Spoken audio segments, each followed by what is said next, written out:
Hi, I'm Hal Habecker for Finishing Well Ministries. You know, our God is awesome. He thrives on doing the impossible. He can take a young boy with 5 stones and slay a giant. He can feed 5,000 with 2 fish and 5 loaves of bread. And he can give an introvert a cart full of games, crossword puzzles, and coloring books, arm him with a ukulele, and turn him loose in a hospital, not only to further his kingdom, but to help someone else finish well. I want you to meet Glen Sale and hear his story. A lot of other places that I'd rather be than laying in a hospital watching TV. Well, I work for the volunteer services at UT Southwestern. About a year or so ago, I had some prostate issues. And so I said, well, this is a really good hospital, and I'm very impressed with it. And so I looked into the volunteer services there. I had retired about 2 years before that. Hal Habecker coached us to finish well. As a result of us discussing how to finish well, I came up with a statement for myself to finish well by enhancing the lives of those around me, by supporting them, encouraging them, comforting them, and uplifting them. So that was kind of my mission statement for my life, based upon finishing well. I come once a week, and I work for about 4 hours, and I work on one floor, on the 12th floor. So I go in, tune up my ukulele, and we have a little volunteer cart that we use, and that has, and I make sure it's supplied with crossword puzzles, word searches, has deck of cards, has coloring, amazing number of people want to color nowadays, has magazines and books, and just things to take their mind off the situation that they're in the hospital. And so I go, and there's 24 beds that I visit each week. I was in the hospital just after Labor Day, and for an attack of severe dizziness. I was extremely miserable. And then Glenn comes in. He's full of vigor and vitality, and so wanting to help me, and offering various things that he had on his card as a volunteer to try and cheer me up, wanting to offer a magazine for me to read. And I'm trying to explain to him, no, I'm not able to read. That's just going to make me more dizzy. He said, well, I have a word search. And I'm thinking, wow, that's just going to make me even more dizzy. In my head, I'm kind of thinking, well, the best thing you can do is leave.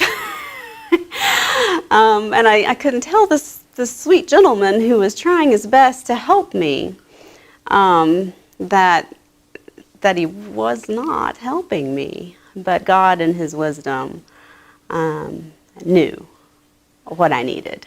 I always go up and ask them if I can pray with them, and they 98% of the people say yes. And I think that situation that they're in a hospital, they really need something like that. They need something, hope, and I think praying can help give that. And so I said, can I pray for you? I think he asked, he said, from what you've told me, it seems as though you are a Christian. Is that correct? And I told him yes. And he offered to pray for me. It's uplifting for both me and the person I'm talking to. I enjoy this. Is a highlight of my week when I go into the hospital and spend my hours there just talking with people. And I tell them sometimes we don't know why bad things happen to good people. We don't know.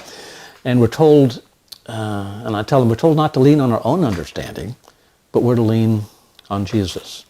God knew that that's what I needed to help sustain me.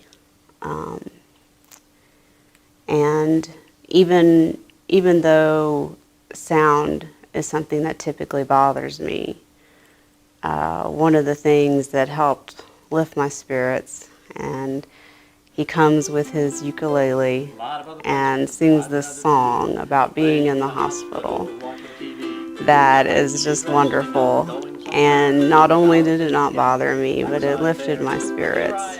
A lot of other places that I'd rather be than laying in a hospital watching TV. I'd like to be dressing up and going somewhere without a flimsy gown that leaves my backside bare. But here I am singing this little tune, doing what I need to do so I can leave soon. I'd like to be dining in such a way that I don't have to eat on a plastic tray. I'd like to be sleeping all through the night without the nurses poking me and turning on the light. But here I am singing this little tune, yeah, doing what I need to do so I can leave soon. The view from my window is awesome indeed, and the nurses on the floor give me everything I need. But sooner or later my thoughts begin to roam, and I'm wishing I were back in my bed at home. But here I am singing this little tune, yeah, doing what I need to do so I can leave soon. Doing what I need to do so I can leave soon. You don't have to play the ukulele or the harmonica or whatever. All you have to do is talk with them, you know, and you want to comfort them and encourage them and uplift them, but they all have one thing in common. They're all in the hospital because something they couldn't control. You know, God's in control, and I give them some stories about my life, of how God has been in control and how that's worked for me. Basically, I'm kind of an introvert, and so I never thought that what I'm doing today I could ever do. So anyway, so I'm stuck with that. I'm stuck with my being an introvert. And so, but I encourage people who are. I mean, it's not necessarily being introvert or extrovert. It's just being able to connect with people and chatting with them. You don't have to be creative. You just have to connect with them and be comforting to them. Perhaps like Glenn, you have talents you don't even know you have. God can use you just as well. Think about it. Pray about it. Ask God how He can use you to finish well. I'm Hal Habecker.